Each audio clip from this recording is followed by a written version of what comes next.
L'Union européenne est à ce jour dans une logique de libéralisation des échanges vis-à-vis de l'Afrique de l'Ouest. Depuis 2003, des négociations à l'initiative de l'Union européenne sont en cours pour la mise en œuvre d'accords de partenariat économique entre les deux régions. Ces accords de libre-échange entendent supprimer la majorité des droits de douane et assurer la coopération économique entre l'Union européenne et l'Afrique de l'Ouest. Pourtant, si ces APE sont présentés par l'Union européenne comme des accords en faveur du développement, de nombreux États ouest-africains les décrivent comme un obstacle pour le commerce régional et la souveraineté alimentaire de la région. Historiquement, les échanges entre l'Union européenne et l'Afrique de l'Ouest étaient encadrés par la Convention de Lomé, signée en 1975. Conçue pour protéger le développement des pays africains, cette convention fonctionnait selon le principe dit de préférence non réciproque. Pour résumer, le marché européen était grandement ouvert aux pays africains qui pouvaient y exporter leurs produits sans frais de douane, tout en protégeant leur marché des exportations européennes.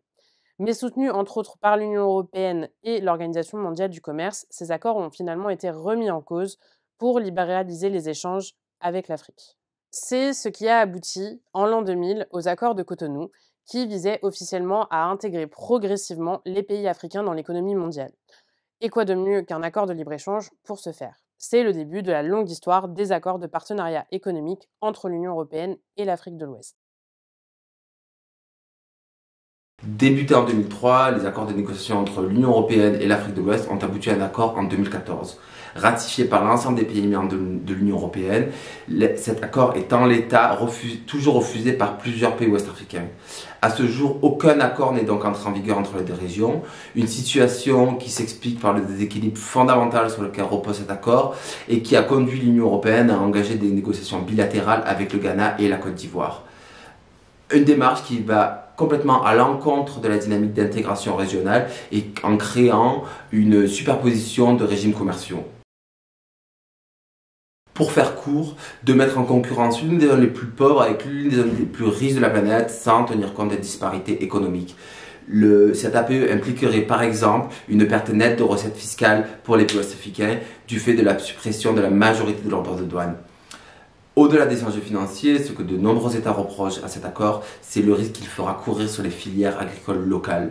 De nombreuses denrées de base comme le lait ou le céréales sera libéralisé, ce qui met en péril la survie des économies agricoles de la région.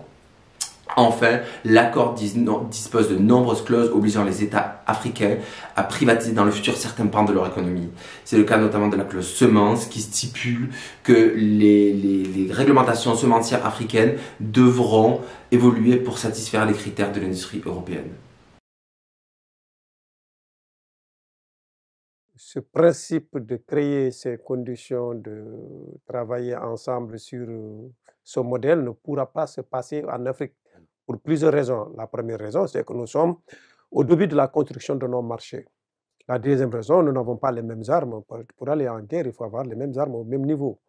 Ce que nous avons demandé en premier lieu pour l'Afrique et qui a été fait au niveau mondial, c'est de se donner le temps pour la construction du marché régional. Ça voudrait dire quoi? Nous laisser le maximum de temps pour qu'il y ait des marchés qui fonctionnent chez nous, un marché régional libre, fonctionnel, avec l'ensemble des outils qu'il faut. Et en ce temps, on pourrait penser à un partenariat plus équilibré. Et pour le moment, c'est ce qui n'existe pas. Donc, penser, créer déjà un partenariat autour de cette difficulté du processus de construction de notre marché qui n'est pas finalisé, nous semble être quelque chose à réviser complètement et à repartir sur l'existant. L'existant aujourd'hui est la priorité de la CEDEAO. C'est sa souveraineté alimentaire et c'est la construction de son marché régional qui passera par la préférence alimentaire, par une production, par la libre circulation des biens et des marchés. C'est l'ensemble de ça, effectivement, qui nous amènerait à avoir un instrument qui pourrait demain se construire avec d'autres en termes de partenariat. Mais pour le moment, je pense que le focus devrait être mis dans ce sens au niveau de la CEDEAO. C'est pourquoi nous pensons que ces accords ne pourront pas fonctionner tant qu'il n'y a pas ces préalables.